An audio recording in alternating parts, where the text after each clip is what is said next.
Monsieur le rêveur, ambitieux, aspirant, chef d'État, Kamto Maurice, je voulais lui dire qu'il a tout perdu.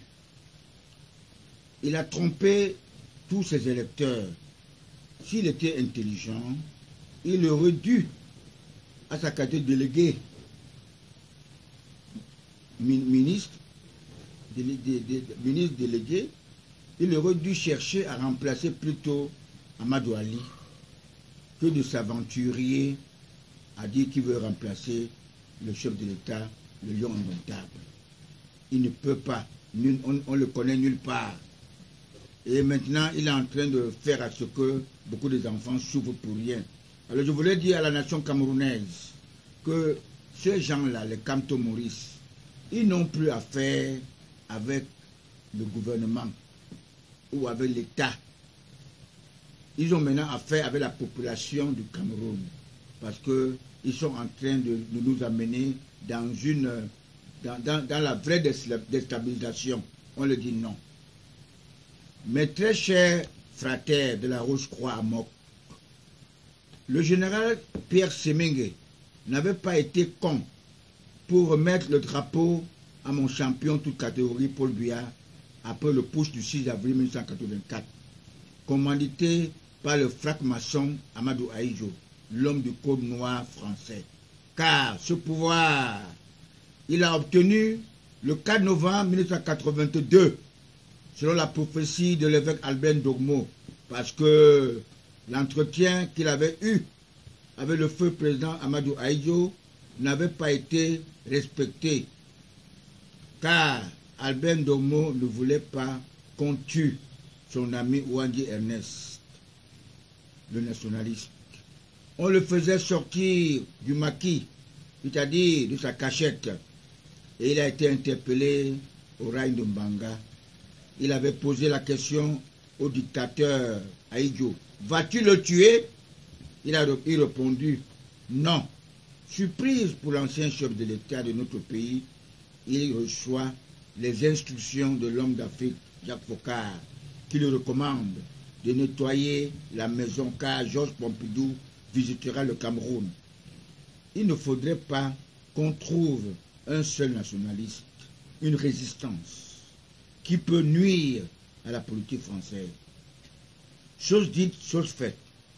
Le sanguinaire dictateur Amadou Ahidjo a été obligé de changer la stratégie et prétendre que l'évêque Albert Ndogmo préparait un coup d'État avec les Wambo, le courant, Takala Célestin, etc., etc. C'est lors du procès que la police répressive de l'époque posa la question à l'évêque, comme il fut un doué d'expérience et de sagesse. Ces adeptes du docteur Louis-Paul Ojola, les magistrats, lui ont posé la question: comment va-t-il procéder pour ce coup d'État? Il répondit que ce coup d'État sera spirituel. Ce sont les anges qui vont agir. Nous l'avons vécu ce 4 novembre 1982. Qui aurait su et qui aurait cru que ce magicien de l'enfer, qui faisait trembler les postes radio, franc-maçon, pouvait quitter le pouvoir sans effusion de sang, voir son charisme. Cette personne qui a eu l'inspiration des bons gens de Dieu pour remettre ce pouvoir à qui de droit est Pierre Semengue, de l'église presbytérienne.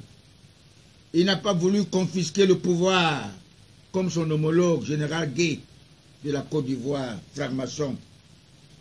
Le beau-frère de Pokosi est notre franc-maçon camerounais.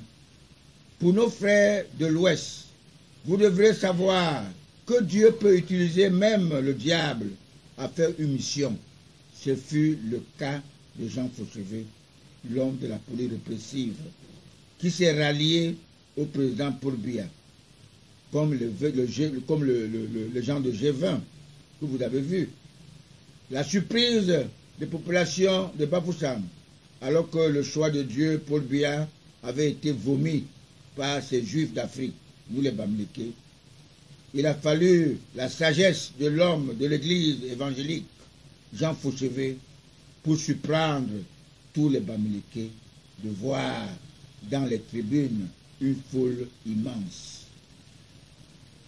C'est bien pour cela que mon candidat naturel, Paul Biya, a eu l'opportunité de déclarer en intelligible voix: le Cameroun se fera avec l'Ouest ou il ne se fera pas. Ce jour-là fut la victoire de tous les fratères, parce que nous respectons Dieu. Je peux me permettre de dire à tous mes frères et sœurs, à tous les fratères du monde entier de notre pays, les francs-maçons sont tous qu'à la conquête du pouvoir, surtout dans le sang. Moi qui suis un ancien frater, un ancien